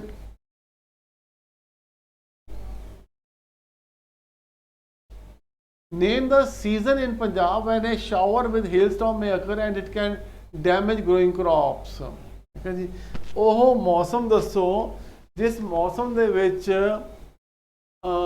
ਬਹੁਤ ਹੜ੍ਹ ਝੱਖੜ ਆਉਂਦੇ ਨੇ और वो खड़िया फसलों को बर्बाद कर सकता है, वो किहड़ा मौसम है जी। ठीक है जी, सो वो मौसम तुसीं जानते हो कि वो तकरीबन जिहड़ा अपना मौसम है यह मॉनसून का मौसम है, जदों कि यह ज़्यादा आते हैं। स्प्रिंग दे विच जिहड़े हड़ झक्खड़ नहीं आते, ये मॉनसून होना चाहिए, it should be monsoon. Monsoon का मौसम है, उस वेले जिहड़ा आपां देखते हैं कि हड़ झक्खड़ भी ज़्यादा आते हैं और खड़िया फसलों को नुकसान भी करता है। So that should be a monsoon मौसम। Which of the following river is also known as river of Lahore. River of Lahore किहड़ी किहनूं कहा जाता है? झेलम, इंडस, ब्यास के रावी। तो तुसीं जानते हो कि जो लाहौर शहर है वह रावी के कंढे ते वसिया है। तुसीं देखोगे इत्थे ये रहा जी लाहौर, ये है रावी है, ठीक है जी, और ये अमृतसर उस तो पहला आ जाता है, इधरले पासे लाहौर है। तो ये रावी के कंढे के उत्ते वसिया होया है, रावी के खब्बे कंढे के उत्ते लाहौर वसिया होया। तो this is the answer. Ravi flows past Lahore in Pakistan, ठीक है, below Amritsar in it is called river of Lahore. ये अमृतसर ऊपर है, लाहौर नीचे है। तो ये भी सानू पता होना चाहिए कि Amritsar is toward the north of Lahore. Shivalik चीड़, पाइन फॉरेस्ट आर फाउंड। देखो जी, पाइन फॉरेस्ट तुसीं देखते हो, जेकर पहाड़ों से जाते आपां तां आपां नूं पाइन फॉरेस्ट मिलते हैं, चीड़ के दरख्त मिलते हैं, और वो कित्थे मिलते हैं? पहाड़ों से ही मिलते हैं। तकरीबन 1500 फुट तो उपर जाके जिहड़ा सीगा ये चीड़ के पहाड़ शुरू होंदे ने, उस तो नीचे चीड़ के पहाड़ नहीं मिलते।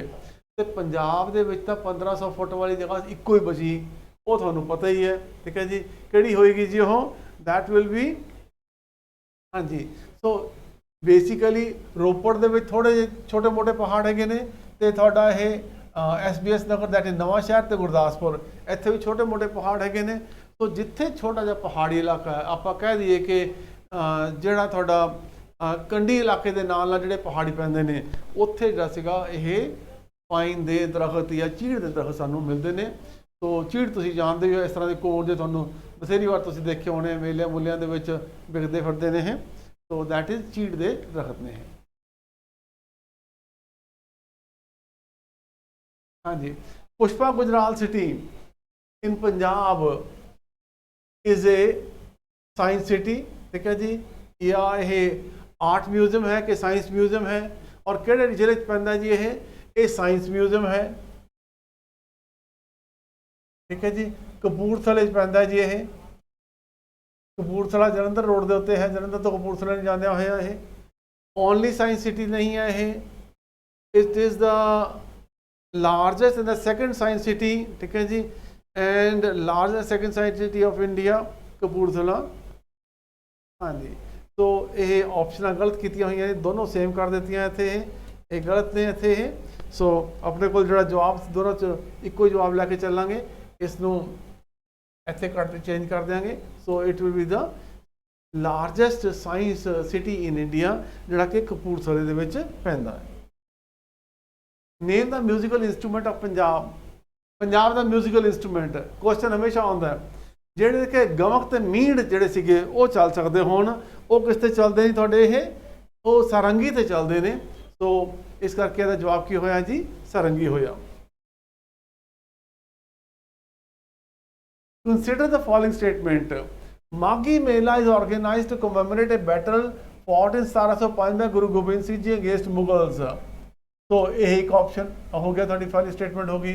दूसरी स्टेटमेंट होला मोहल्ला वॉज स्टार्टेड बाय गुरु गोबिंद सिंह, ठीक है जी। तीसरी स्टेटमेंट होला मोहल्ला begin just before the festival of Diwali, ये गलत हो गया जी। होला मोहल्ला तो होली के जस्ट बाद होंदा है, तो इस करके ये तो स्टेटमेंट जमा ही गलत होगी। होला मोहल्ला was started by Guru, yes ये गुरु गोबिंद सिंह साहब ने शुरू किया सीगा, और उस वेले मार्शल आर्ट्स ताकि तलवार चलाना और हथियार चलाना उसकी ट्रेनिंग होनी जरूरी है, इस करके ये शुरू किया सीगा। तो होले महल्ले वाले दिन इन्हां दा मुकाबला होंदा है। और 1705 ਦੇ ਵਿੱਚ ਅਸੀਂ ਦੇਖਦੇ ਹਾਂ ਕਿ ਆਪਾਂ ਜਿਹੜੀ ਲੜਾਈ ਹੋਈ ਸੀਗੀ दैट इज़ ਮੁਕਤਸਰ ਦੇ ਵਿੱਚ ਜਿਹੜੀ ਲੜਾਈ ਹੋਈ ਸੀਗੀ, ਜਦੋਂ ਕਿ ਗੁਰੂ ਸਾਹਿਬ ਚਮਕੌਰ ਦੀ ਗੜੀ ਤੋਂ ਨਿਕਲ ਕੇ ਉੱਥੇ ਪਹੁੰਚੇ ਸੀਗੇ, ਤਾਂ ਮੁਗਲ ਫੌਜਾਂ ਨੇ ਉਹਨਾਂ ਦਾ ਪਿੱਛਾ ਕੀਤਾ। ਉੱਥੇ 40 ਮੁਕਤੇ ਜਿਹੜੇ ਸੀਗੇ ਉਹ ਗੁਰੂ ਸਾਹਿਬ ਨੂੰ ਜੁਆਇਨ ਕੀਤੇ, ਔਰ ਉੱਥੇ ਜਿਹੜੇ ਸੀਗੇ ਉਹਨਾਂ ਨੇ ਸ਼ਹਾਦਤ ਵੀ ਪਾਈ। ਔਰ ਇਸੇ ਕਰਕੇ ਜਿਹੜਾ ਸੀਗਾ ਇਹ 1705 ਦੇ ਵਿੱਚ ਉੱਥੇ ਇਹ ਲੜਾਈ ਹੋਈ ਸੀਗੀ। ਔਰ ਉੱਥੇ ਮਾਘੀ ਮੇਲਾ ਕਦੋਂ ਲੱਗਦਾ ਜੀ? ਇਹ ਲੋਹੜੀ ਤੋਂ ਅਗਲੇ ਦਿਨ ਜਿਹੜੀ ਸੀ ਪਹਿਲੀ ਤੁਹਾਡੀ ਜਿਹੜੀ ਸੰਗਰਾਂਦ ਹੁੰਦੀ ਹੈ ਜਨਵਰੀ ਦੇ ਮਹੀਨੇ ਦੀ, ਉਸ ਵੇਲੇ ਲੱਗਦਾ।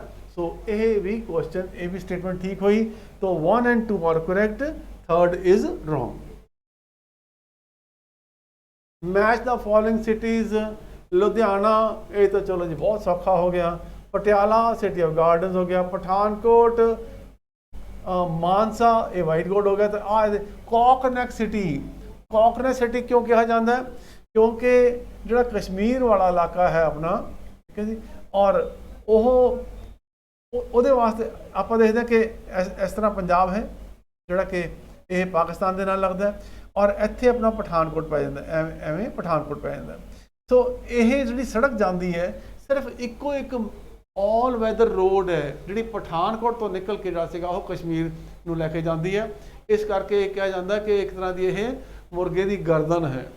ਔਰ ਤੁਹਾਨੂੰ ਮੈਂ ਯਾਦ ਹੋਵੇ ਕਿੰਨੀ ਵਾਰ ਦੱਸਿਆ ਸੀਗਾ ਕਿ 1947 ਜਦੋਂ ਵੰਡ ਹੋਈ ਸੀਗੀ ਤਾਂ ਉਸ ਵੇਲੇ ਪਠਾਨਕੋਟ ਗੁਰਦਾਸਪੁਰ ਦਾ ਹਿੱਸਾ ਸੀਗਾ, ਔਰ ਗੁਰਦਾਸਪੁਰ ਵਾਜ਼ ਆਲਮੋਸਟ ਗਿਵਨ ਟੂ ਪਾਕਿਸਤਾਨ ਕਿਉਂਕਿ ਇੱਥੇ ਮੁਸਲਿਮ ਪੋਪੂਲੇਸ਼ਨ ਜ਼ਿਆਦਾ ਸੀਗੀ। ਔਰ ਇਸੇ ਕਰਕੇ ਇਹ ਜਿਹੜਾ ਫੈਸਲਾ ਸੀਗਾ ਰੈੱਡ ਕਲਿਫ ਦਾ ਉਹ ਅਨਾਊਂਸ ਨਹੀਂ ਹੋਇਆ, ਉਹ ਜਾ ਕੇ ਅਨਾਊਂਸ ਹੋਇਆ 17 ਅਗਸਤ ਨੂੰ, ਆਜ਼ਾਦੀ ਤੋਂ 2 ਦਿਨ ਬਾਅਦ। ਕਿਉਂਕਿ ਇਹ ਕਿਹਾ ਜਾਂਦਾ ਉਸ ਵੇਲੇ ਨਹਿਰੂ ਨੇ ਮਾਊਂਟ ਬੈਟਨ ਦੇ ਉੱਤੇ ਗੱਲਬਾਤ ਕਰਕੇ ਉੱਤੇ ਥੋੜ੍ਹਾ ਜਿਹਾ ਦਬਾਅ ਪਾ ਕੇ ਕਿ ਜੇ ਇਹ ਗੁਰਦਾਸਪੁਰ ਦਾ ਇਲਾਕਾ ਜ਼ਿਲ੍ਹਾ ਜਿਹੜਾ ਸੀਗਾ ਇਹ ਪਾਕਿਸਤਾਨ ਕੋਲ ਚਲਾ ਗਿਆ ਤਾਂ ਕਸ਼ਮੀਰ ਕੋਲ ਸਾਡੇ ਕੋਲ ਜਾਣ ਦਾ ਕੋਈ ਰਸਤਾ ਨਹੀਂ ਬਚੇਗਾ।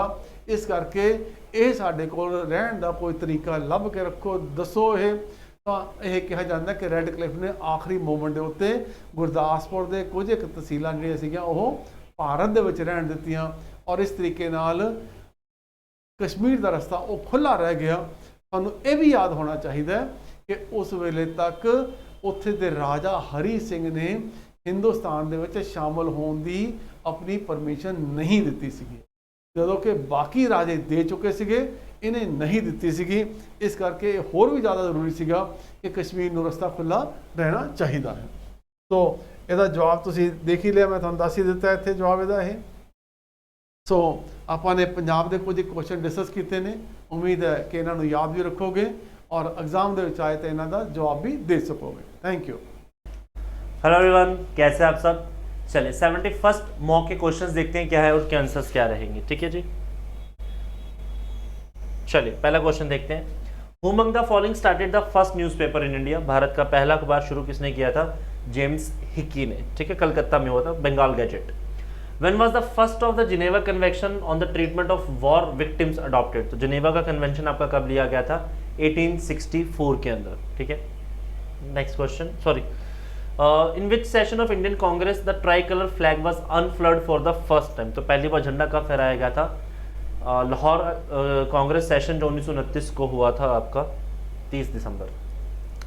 The conversation between Nagasena and Milinda one related to Buddhism is recorded in which book? तो इस बुक का नाम दिया गया है मिलांद पन्नू, ठीक है, questions of Milinda. Who among the following laid the foundation of Shalimar and Nishat garden? तो शालीमार निशांत गार्डन की नींव रखी थी जहांगीर ने, ठीक है। The third battle of Panipat was fort between, तो थर्ड बैटल किसके बीच में हुआ था? अहमद शाह अब्दाली एंड मराठाओं के बीच में। मराठाओं को लीड किया था सदाशिव भाऊ। Which act abolished the East India Company and transferred the power to the government territories and revenue to the British Crown? तो ये एक्ट था आपका government of India act 1858। Which of the following was made a union territory by the 14th constitutional amendment? तो ये आपके पास पुडुचेरी है 14th amendment से। Which of the following are the fundamental to the governance of the country according to the Indian Constitution? तो it was directive principle of state policies, DPSP। इसी के तहत सारे के सारे आपके पॉलिसीज बनती हैं। Who called the parliamentary system as a cabinet system? तो it was said by Ivor Jennings, ठीक है। Who elects the representative of union territories in the Rajya Sabha? तो it was selected by electoral college, ठीक है। Next question देखते हैं। Which inter state water tribunal was constituted for the states of Odisha and Chhattisgarh? तो it was Mahanadi water dispute tribunal.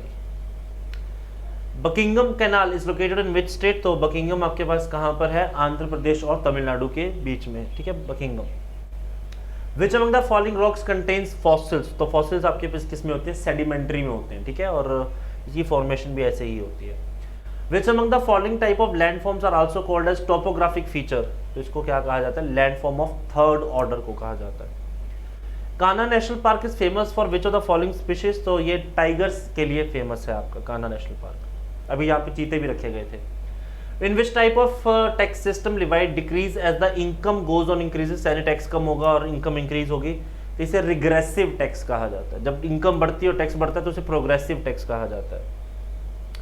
Which among the following body authorise the credit limit to the national cooperative marketing federation?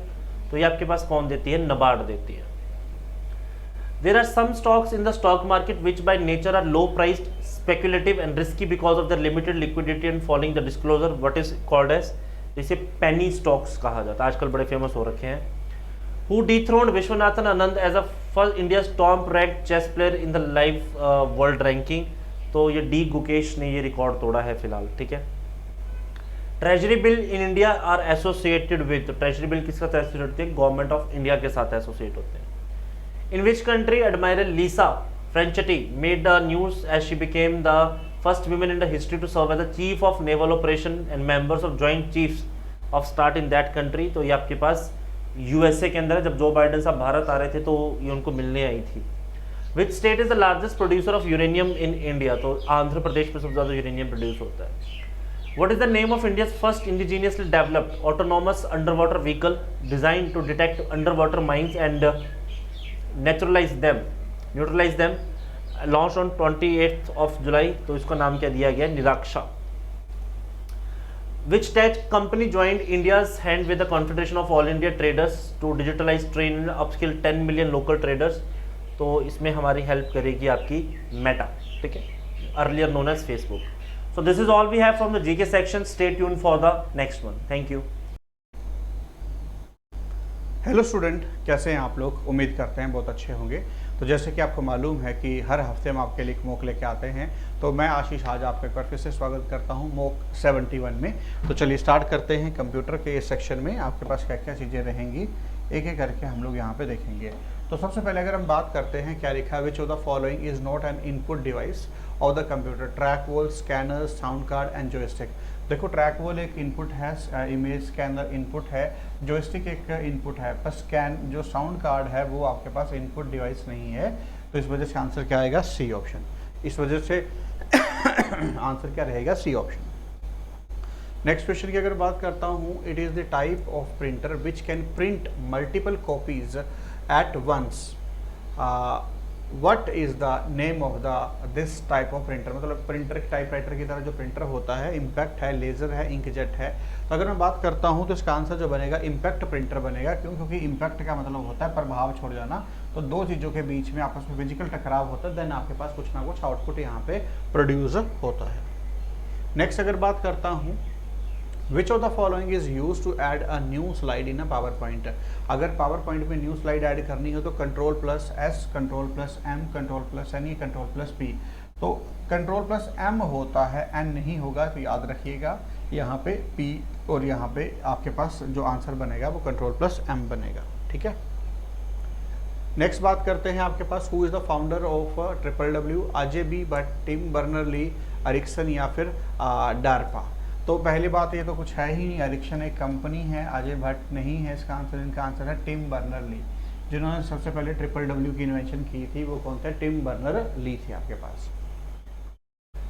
ठीक है, next अगर बात करते हैं, ये रहा अगला क्वेश्चन। अगले क्वेश्चन में क्या है? Dash is a sequence of instruction design to direct the computer to perform a certain function. Software, data, program, software या सब रूटीन। तो इसका आंसर क्या रहेगा आपके पास? सॉफ्टवेयर। सॉफ्टवेयर इसका आंसर रहेगा कि सॉफ्टवेयर क्या है आपके पास, ये सारी की सारी चीज़ें होती। डन। नेक्स्ट अगर बात करते हैं, विच of the following is not an operating system? Window Vista operating system है, यूवेंटू ऑपरेटिंग सिस्टम है, डोस ऑपरेटिंग सिस्टम है, विंडो 9.3 कुछ भी नहीं है आपके पास। तो आंसर इज सी ऑप्शन। ठीक है जी, नेक्स्ट देखते हैं आपके पास, if all the network component are connected to the same cable then the certain topology is called. एक ही इसमें अगर कनेक्ट हो तो उसे क्या बोला जाता है? बस। इस तरीके का आपके पास यहाँ पे एक कनेक्शन जो है बनता है, जहाँ पे यहाँ पे कंप्यूटर, यहाँ पे कंप्यूटर, यहाँ पे आप लोग क्या कर देते हैं? कंप्यूटर लगा देते हैं। तो एक ही इसमें सारे के सारे कंप्यूटर क्या होते हैं? कनेक्टेड होते हैं। ठीक है, नेक्स्ट क्वेश्चन देखते हैं आपके पास क्या है? Which of the following part will hold many of the critical component of the computer including the central processing unit, memory and connect for the input and output devices. Motherboard, holder, main board या फिर system board. अब hopefully तो आपको सभी को बताया कि motherboard के ऊपर सारी की सारी चीज़ें हम लोग क्या करते हैं? इंस्टॉल करते हैं, जहाँ पे आप लोग क्या करते हैं? कनेक्शन बनाते हैं। ठीक है जी, नेक्स्ट है आपके पास, which of the following is not a modifier key. इनमें से कौन सी मॉडिफायर की नहीं है? ऑल्ट, शिफ्ट, कंट्रोल या फिर इंसर्ट। ये तीनों के तीनों मॉडिफायर की हैं। आंसर क्या बनेगा? Insert is not an A modifier key. Answer is A option. ठीक है जी, तो होपफुली यहाँ तक आपको सभी को अच्छे से क्लियर हुआ होगा। जुड़ने के लिए बहुत बहुत धन्यवाद। Thank you. हेलो स्टूडेंट, कैसे हैं आप लोग? उम्मीद करते हैं बहुत अच्छे होंगे। तो जैसे कि आपको मालूम है कि हर रोज़ आपके लिए कुछ ना कुछ नया लाया जाता है, तो मैं आशीष आज आपका फिर से यहाँ पे स्वागत करता हूँ। तो चलिए स्टार्ट करते हैं मॉक नंबर 71 से। ठीक है,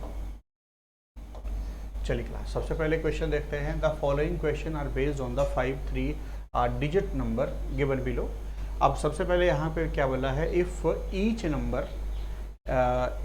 number 1 is added in the middle. अब सबसे पहले उसने क्या कहा है कि 1 जो है ऐड करना है, कहाँ ऐड करना है? मिडिल डिजिट में। 1 जो है ऐड करना है, कहाँ करना है? मिडिल डिजिट में। And then first 2 digit are interchange. पहली 2 को क्या करना है? Interchange. Then which number will be the largest. तो पहले एक ही ऐड कर लो। अगर यहाँ पे एक ऐड करते हो 8 आ जाएगा, यहाँ पे 6, यहाँ पे 3, यहाँ पे 5 और यहाँ पे 5। ठीक है, फिर फर्स्ट और 2 को इंटरचेंज करना है, तो यहाँ पे क्या आ जाएगा? अब 5, 8, तो 8, 5, 4, यहाँ पे 6, ठीक है ना? तो 6, 6, 8, आगे यहाँ पे 8, तो 3, 8, 2, यहाँ पे 9, 4, 5, 5, यहाँ पे 2, 5, यहाँ पे 2 और 7, ये नंबर बन जाएगा। तो इसमें लार्जेस्ट नंबर अगर मैं बात करता हूँ तो लार्जेस्ट नंबर है 854। 854 मतलब है 574। तो 574 तो यहाँ ऑप्शन में गिवन ही नहीं है, तो आंसर क्या आएगा? D option, none of this. Hopefully बात क्लियर होगी। चलिए नेक्स्ट क्वेश्चन बात करते हैं। आगे क्या लिखा है? If all the symbol of the followed by the consonant. ठीक है, क्या है? सिंबल जो कि कॉन्सोनेंट को फॉलो कर रहे हैं, are interchange their position with the group, then which element is third from the right end. Symbol के बाद अगर कॉन्सोनेंट हैं तो सिंबल के बाद यहाँ पे कॉन्सोनेंट, सिंबल के बाद नंबर, सिंबल के बाद कॉन्सोनेंट एंड सिंबल के बाद नंबर, सिंबल के बाद कॉन्सोनेंट। ठीक है, अब इसे क्या करना है? इंटरचेंज करना है। तो इसका मतलब पता क्या था कि यहाँ पे @ आ जाएगा और यहाँ पे C आ जाएगा, यहाँ पे G आ जाएगा, यहाँ पे डॉलर आ जाएगा और यहाँ पे हैशटैग आ जाएगा, यहाँ पे P आ जाएगा, U एंड 5। बाकी सारा का सारा वैसे रहेगा। अब पूछा क्या गया है, विच element is third from the right. अब थर्ड फ्रॉम द राइट अगर मैं बात करूं 1 2 3 हैशटैग आएगा सी ऑप्शन, हैशटैग आएगा सी ऑप्शन, आपके पास आंसर जो है बनेगा। ठीक है, चलिए नेक्स्ट क्वेश्चन देखते हैं। अगला क्वेश्चन ये रहा। अब इस क्वेश्चन की अगर मैं बात करता हूँ, ये छोटा सा पजल आपके पास एक दिया गया है, इसमें चेक करते हैं क्या है। 7 फ्रेंड आर एम के, तो आपके पास है, और एक्स वाई जेड इनकी बिल्डिंग है, not less than 2 more than 3, कम से कम 2 और ज़्यादा से ज़्यादा 3 एक बिल्डिंग में आपके पास रहते हैं। Each of them has liking a different fruit among, ये सारे के सारे jackfruit, watermelon, orange, grapes, pineapple, mango, necessary not in the same order, 3 among them are girl, 1 in each building. मतलब इतना क्वेश्चन तो आपके पास यहाँ पे पता ही है। अगर मैं बात करता हूँ तो यहाँ पे क्या लगा, पर्सन, बिल्डिंग और फ्रूट। ठीक है, अगर बात करता हूँ आर एम के पी एल डब्ल्यू वी, ठीक है,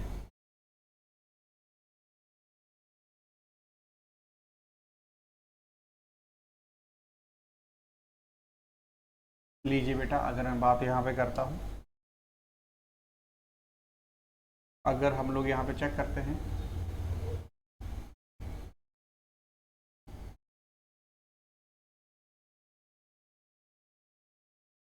सबसे पहले अगर हम बात करते हैं W, यहाँ से स्टार्ट होता है question. W likes orange and stay in building Y। W like orange and stay in building Y with P only. तो मतलब Y विद P ओनली, इस बात का मतलब है कि Y बिल्डिंग 2 ही जगह आएगी विद P ओनली। जब भी ये लिखा हुआ आ जाता है तो इससे अलावा और कहीं नहीं आएगा। M live in building Z, M live in building Z and he like jackfruits।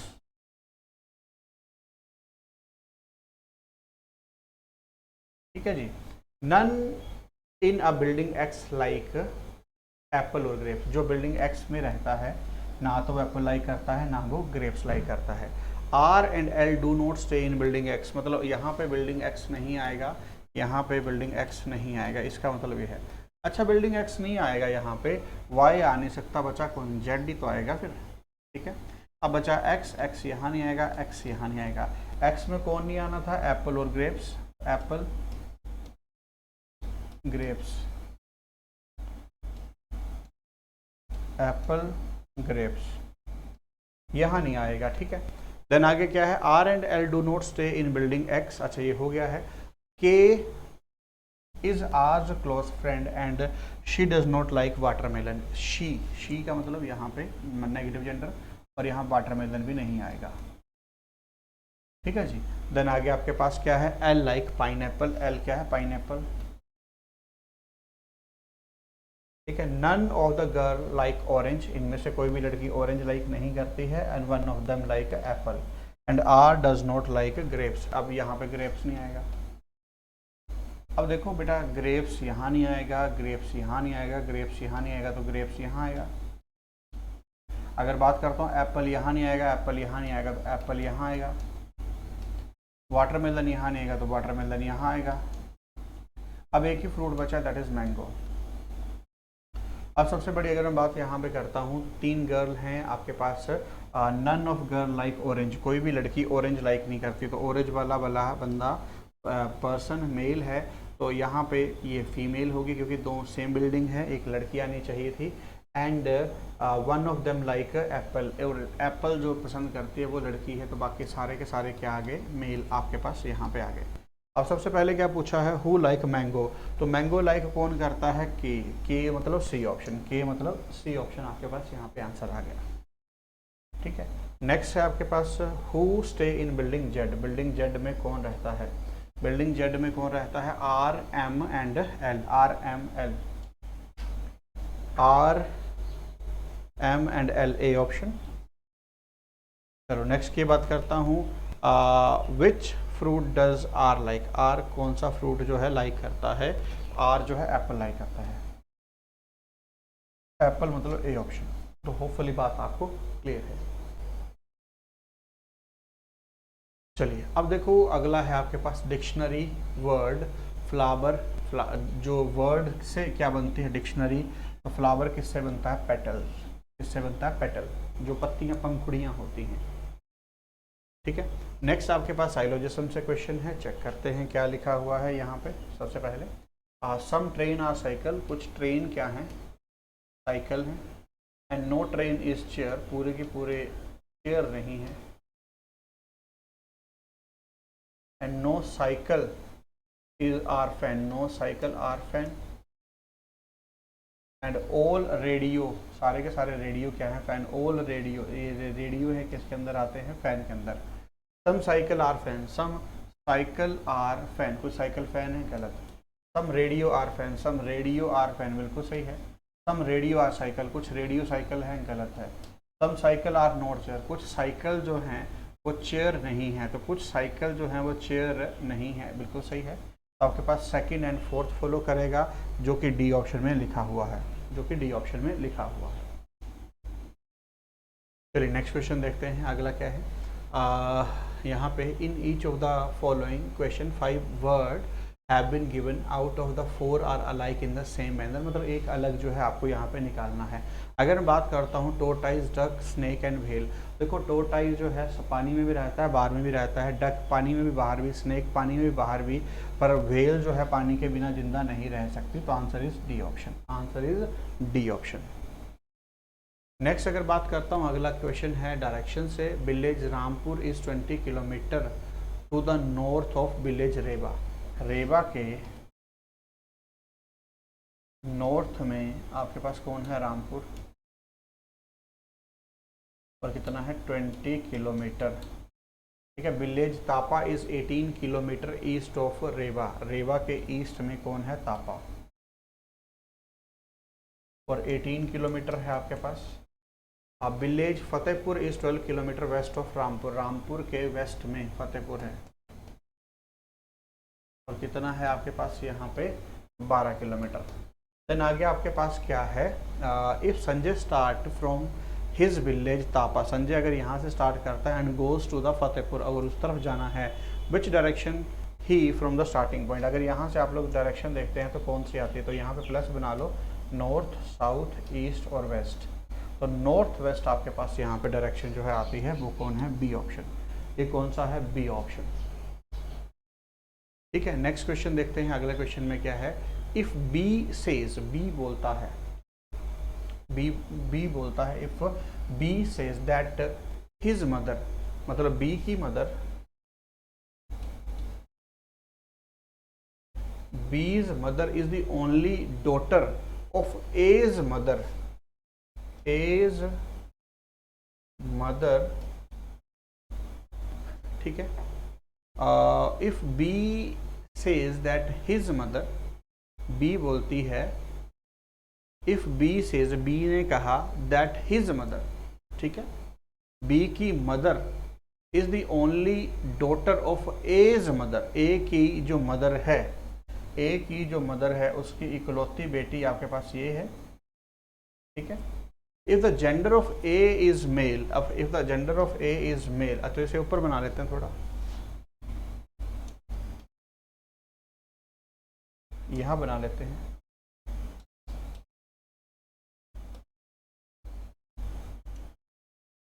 ठीक है, इफ बी सेज, बी बोलता है दैट हिज मदर, ठीक है, इज द ओनली डॉटर, इसकी मदर जो है ओनली डॉटर है ए की मदर की, तो ए की जो मदर है उसकी जो इकलौती बेटी है वो बी की क्या है? मदर है। If the gender of A is male then how A is related to B, A is related to B क्या है? अंकल।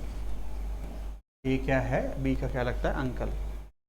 नेक्स्ट क्वेश्चन देखते हैं, अगले क्वेश्चन में आपके पास यहाँ पे क्या लिख रखा है। If you were born in the 20th May 1996, 20th May 1996 which was Monday, तो आपको बताना है on what day of the week will your birthday fall 1997, 1997 को आपका बर्थडे कब आएगा? मंडे के बाद कब आएगा? ट्यूसडे को। D option. ठीक है, आंसर क्या आएगा? D option. तो होपफुली बात क्लियर है, डी ऑप्शन आपका आंसर आएगा। नेक्स्ट क्वेश्चन देखते हैं आपके पास अगले क्वेश्चन में क्या है। अगले क्वेश्चन में आप लोग देखेंगे यहाँ पे at what time between 5 to 6 o'clock are the hand of clock coincide. 5:30 से 6 के बीच में। तो यहाँ फॉर्मूला होता है 30 आपके पास h माइनस 11/2 मिनट। यहाँ पे इस फॉर्मूले का हम लोग यहाँ पे यूज़ करेंगे। तो r का मतलब है आपके पास यहाँ पे h स्टैंड फॉर r और m स्टैंड फॉर मिनट। हमें यहाँ पे निकालना ही क्या है, एट व्हाट टाइम, मतलब मिनट निकालने हैं हमें। तो अगर मैं बात यहाँ पे करता हूँ, देखेंगे आप लोग ध्यान से, 30 r कितना है 5 माइनस 11/2 मिनट। अब यहाँ पे देखो आप लोग, यहाँ पे कितना आ गया 150। अब इसको दूसरी तरफ ले जाइए, इज इक्वल टू 11/2 मिनट, क्योंकि हमें मिनट निकालने हैं। तो अगर मैं बात करता हूँ 150 into 2 is equal to 11 minute, तो आपके पास कितना बन गया यहाँ पे 300 बटा में 11 इज इक्वल टू मिनट। अगर सॉल्व करेंगे तो आपके पास 27 3/11 मिनट आएगा। D option 5 past. आपके पास यहाँ पे आंसर क्या आएगा, डी ऑप्शन। ठीक है, नेक्स्ट क्वेश्चन देखते हैं। अगले क्वेश्चन में क्या है, which of the following interchange sign आपने करना है ताकि करेक्ट आ जाए। तो फिर मैं यहाँ पे बाई ऑप्शन से ही करना पड़ेगा, इसके अलावा और कोई विकल्प यहाँ पे है नहीं। तो मैं सी ऑप्शन एक बार चूज़ करता हूँ, जहाँ पे डिवाइड है, ठीक है, जहाँ पे पहले डिवाइड है वहाँ पे क्या कर दो प्लस, फिर जहाँ पे प्लस है वहाँ पे कर दो डिवाइड। ठीक है, तो 12 और यहाँ पे 6 और यहाँ पे 3 इंटू 7 इज इक्वल टू 42। अगर देखता हूँ तो सी ऑप्शन अगर देखते हैं 7 ये 21 और 12 और 6 18, तो 21 और आपके पास यहाँ पे कितना बन गया 18 और प्लस यहाँ पे 21। ठीक है, तो 42 तो नहीं बनेगा, तो मतलब ये ऑप्शन तो कैंसिल। अब डी ऑप्शन का मैं चुनाव कर रहा हूँ, डी ऑप्शन का मैं चुनाव कर रहा हूँ। डी ऑप्शन में आपके पास क्या लिखा है, 12 की जगह भर दो 3 और 3 की जगह भर दो 12। ठीक है, अगर मैं यहाँ पे बात करता हूँ, आपके पास यहाँ पे क्या आएगा, डिवाइड 6 प्लस आपके पास यहाँ पे इंटू 7 इज इक्वल टू 42। ठीक है, तो अगर मैं यहाँ पे करता हूँ तो आपके पास क्या आएगा, 1/2 प्लस 12 सते 84 इज इक्वल टू 42। अगर करते हैं तो कितना आएगा 42 इज इक्वल टू 42। मतलब डी ऑप्शन जो है आपके पास यहाँ पे आंसर आ जाएगा। क्या आएगा, डी ऑप्शन जो है आपके पास यहाँ पे आंसर आ जाएगा। ठीक है, तो होपफुली यहाँ तक सारी की सारी बातें आप लोगों को क्लियर हुई होंगी। तो जुड़ने के लिए बहुत बहुत धन्यवाद। Thank you class. हेलो दोस्तों, स्वागत है आप सबका ज्ञानम के ऑनलाइन लर्निंग प्लेटफॉर्म पर। और आज के सेशन में हम डिस्कस करने वाले हैं आपके वीकली मॉक टेस्ट का क्वांट के पार्ट का सॉल्यूशन, और मॉक नंबर है आपका 71। चलिए स्टार्ट करते हैं हमारे फर्स्ट क्वेश्चन के साथ। क्या बोला गया था, एवरेज मार्क्स ऑफ 14 स्टूडेंट वो 71, कि 14 स्टूडेंट के जो एवरेज मार्क्स है वो कितने गिवन है 71, but it was later found that one student marks was wrongly put as 42 instead of 56, and for another student 74 instead of 32।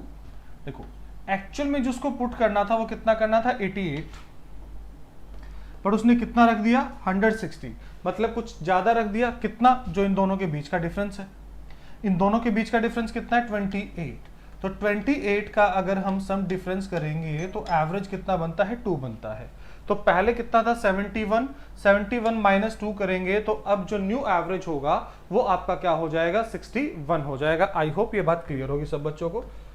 उसके बाद बढ़ते हैं नेक्स्ट क्वेश्चन की तरफ। नेक्स्ट क्वेश्चन में क्या बोला गया है, the mean of 100 items was 46, के 100 नंबर है जिनका एवरेज कितना दे रखा है 56 दे रखा है, सॉरी 46। 100 आइटम्स का जो मीन है वो कितना है 46। Later on it was discovered that an item 16 was misread as 61। एक नंबर 16 है उसको गलती से 61 पढ़ लिया गया, एंड 43 मिसरीड एज 34। देखो टोटल कितना बनता था 59 जो उसको रीड करना था, बट उसने गलती से रीड क्या कर लिया, ये देखो 59 और 61 के बीच का डिफरेंस कितना है 2। तो टोटल भी अगर आप बनाओगे देखो ये कितना बनेगा 95 बनेगा। तो डिफरेंस कितना आ गया 36 का डिफरेंस आ गया। सबसे पहली बात मतलब ये उसने ज्यादा कर रखा है। तो सम उसके बाद क्या बोला, it was also found that the number of items was 90 और नंबर ऑफ आइटम भी कितने हैं 90 है। तो टोटल 4600 माइनस 36 तो कितना हो जाएगा 4564 डिवाइड बाय 90। देखो अगर इसको डिवाइड करेंगे तो सबसे पहले तो ये इसको 5 पे डिवाइड करेगा 540, ठीक है, उसके बाद डिवाइड करेगा 0 पे, मतलब 50 पॉइंट समथिंग।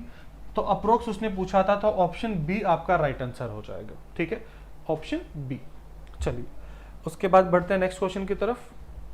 चलिए ये सिंप्लीफिकेशन का क्वेश्चन है।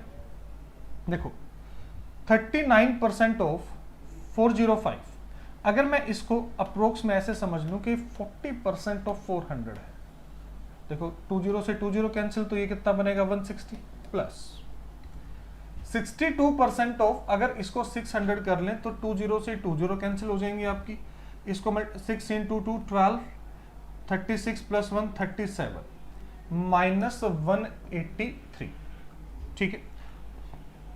अब एक चीज देखो यहां से, ये 160 है और ये 183 है, तो इन दोनों में डिफरेंस 23 का है और 23 का डिफरेंस अगर यहां से सब्ट्रैक्ट करोगे तो अप्रोक्स 350 इस क्वेश्चन का राइट आंसर होगा, ठीक है। ऐसे क्वेश्चनों को अप्रोक्स में करो, साथ के साथ सोल्व हो जाएगा।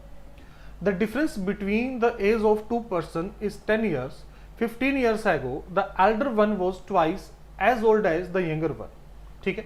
क्या कह रहा है, देखो 15 years ago the elder one was twice, मतलब आज से 15 साल पहले उन दोनों की एज का रेशो कितना था, 2:1 था। देखो आज से 15 साल पहले की बात करो या आज की बात करो, दोनों की एज में जो डिफरेंस होगा वो तो 10 ईयर का ही रहेगा, ठीक है। तो मतलब ये 20 है और ये 10 है, तो आज के दिन इसकी एज कितनी होगी 35 होगी और इसमें प्लस करेंगे तो कितना हो जाएगा 25 हो जाएगा। तो उसने पूछा था the present age of the elder one, मतलब बड़े की उम्र कितनी है, तो 35 हमारा इस क्वेश्चन का राइट आंसर होगा। चलिए नेक्स्ट क्वेश्चन क्या कह रहा है, the price of an article was first increase by 10% and then again increase by 20%, if the last increase price be 33 rupees the original price. देखो अगर ये x है, पहले 10% इंक्रीज हुआ तो 11/10 हो जाएगा, 20% इंक्रीज हुआ तो 1/5 के हिसाब से 6/5 और ये किसके इक्वल है 33 के इक्वल है। देखो ये कितना बनेगा 66, 2 पे डिवाइड करेगा, ये इसको 5 पे, तो 5 इंटू 5 25 मतलब ऑप्शन डी आपका इस क्वेश्चन का राइट आंसर होगा। चलिए next question, a dealer processing to sell at cost price use 900 gram weight. देखो अगर वो 900 ग्राम वेट दे रहा है तो मतलब 1 kg के रिस्पेक्ट में वो 100 ग्राम का प्रॉफिट ले रहा है, और उसका ये जो 100 ग्राम का प्रॉफिट है कैलकुलेट किसके ऊपर होगा 900 ग्राम के ऊपर 1/9, और 1/9 की वैल्यू क्या होती है 11 1/9%। चलिए next question, the compound interest at the rate of 8000 at 15% per annum for 2 years and 4 months। तो पहले 2 साल के लिए तो 15% लगेगा और 4 मंथ्स का मतलब है कि 1 साल का तीसरा हिस्सा 1/3 पार्ट, तो रेट ऑफ इंटरेस्ट भी क्या हो जाएगा, तो 1/3 करेंगे तो 5%, ठीक है। तो सबसे पहले तो 15% ही लगेगा, 8000 का 15% कैलकुलेट करो कितना होगा 1200, फर्स्ट ईयर में भी सेकंड ईयर में भी। अब इसका 12% कितना हो जाएगा आपका 180 हो जाएगा।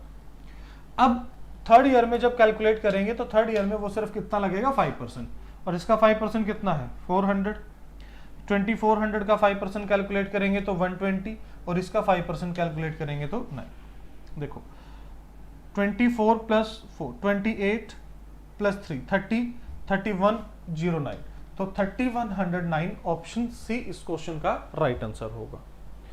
चलिए जी नेक्स्ट क्वेश्चन, नेक्स्ट क्वेश्चन में क्या कह रहा है, the ratio of number of boys and girls, total student कितने हैं 504, इसमें बॉयज और गर्ल्स का रेशियो कितना दे रखा है 13:11, मतलब टोटल 24 है। 24 पहले इसको 2 पे डिवाइड करेगा फिर 1 पे, तो इसको नंबर ऑफ गर्ल्स कितने होंगे हमारे पास, ठीक है 231, और 21 से अगर इसको मल्टीप्लाई करते हैं तो देखो इसको देखो, अब मल्टीप्लाई करने के 2 तरीके हैं। मैं क्या करता हूं 21 को 20 + 1, देखो क्योंकि इसको मल्टीप्लाई करना आसान है, 13 × 2 कितना होता है 26, 260 + 13 कितना हो गया 273 हो गया। उसके बाद क्या कह रहा है, इफ 12 मोर गर्ल्स, अगर 12 लड़कियां और ऐड कर दी जाएं तो ये 273 और 243, 3 से डिवाइड करेंगे तो 91 और 3 से डिवाइड करेंगे तो 81। ऑप्शन ए इस क्वेश्चन का राइट आंसर होगा। ठीक है, चलिए जी नेक्स्ट क्वेश्चन क्या कह रहे हैं, A and B together can do a piece of work in 30 days. A और बी मिलकर किसी काम को 30 दिन में पूरा कर लेते हैं। They work together for 20 days. देखो अगर वो 30 दिन में काम पूरा करते हैं तो उनका एक दिन का काम कितना होगा 1/30 और 20 डेज में कितना, उन्होंने 2/3 वर्क तो कर दिया। ठीक है, 2/3 वर्क कर दिया। A finish the remaining work in 20 days. जो 1/3 वर्क बचा हुआ था वो ए ने 20 दिन में किया है। ए ने अगर 1/3 काम वो 20 दिन में करता है तो ए पूरा काम कितने दिन में करेगा, 60 दिन में। तो बी अकेला कितने दिन में करता है। लो जी बस अब तो आसान है इसके बाद तो क्वेश्चन। ये 30 एलसीएम लेंगे तो 60, ए की एफिशिएंसी 1 और ए और बी की एफिशिएंसी 2, तो मतलब बी की एफिशिएंसी 1 बी क्या होगी 1 होगी।